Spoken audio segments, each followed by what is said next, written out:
why can I never find the right candidate for my company? So I've worked in the tech industry for over 10 years, and I've worked at companies that are startups, I've worked at agencies, and I've worked at enterprises. And I find that generally the startups are the companies that have the hardest time finding their talent. And the reason is a lot of startups, they're looking for the S player or the A player, like the superstar developer. But in a lot of times, it's not really necessary.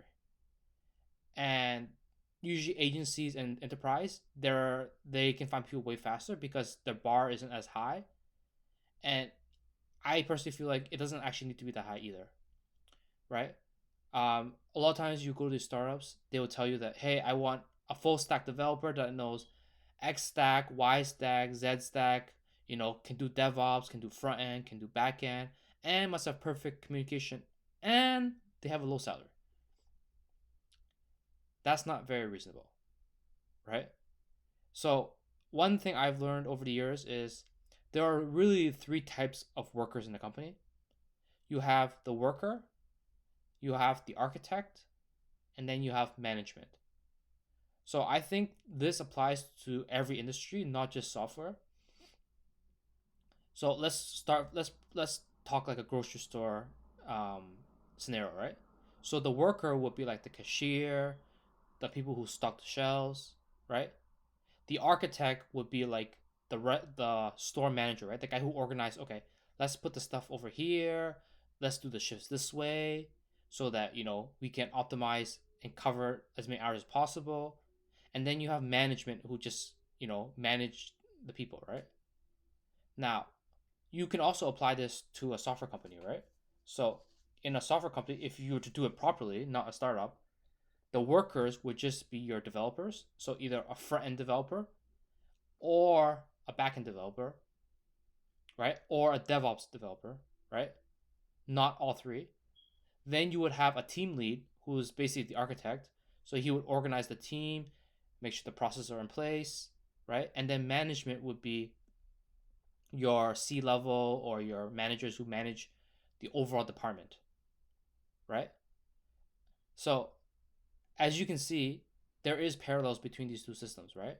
So if you do this properly, the workers are usually the cheapest people.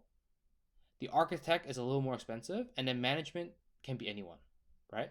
So the biggest problem is in software companies, they try to merge the worker with the architect, right? Because they think that, by merging these two, you basically save costs. Maybe you have one person instead of two, right? But you end up getting someone who's mediocre at both, right? This is why I try to tell people not to hire full stack developers, because you're fooling yourself, right? Like imagine you hire a developer, he's been working in the backend stack for like 2 3 years. How and then he claims he's a full stack developer, right? How good do you think his front end skills are going to be? I would say part on the junior side, right? So let me get this straight. Let's say we're paying them N dollars for a backend developer, right? And for a full stack developer, we have to pay them N plus salary. But you're getting an intermediate person with junior front end skills. Why? Like, what do you get out of doing that? You don't really get anything out of it. You basically get a mediocre person.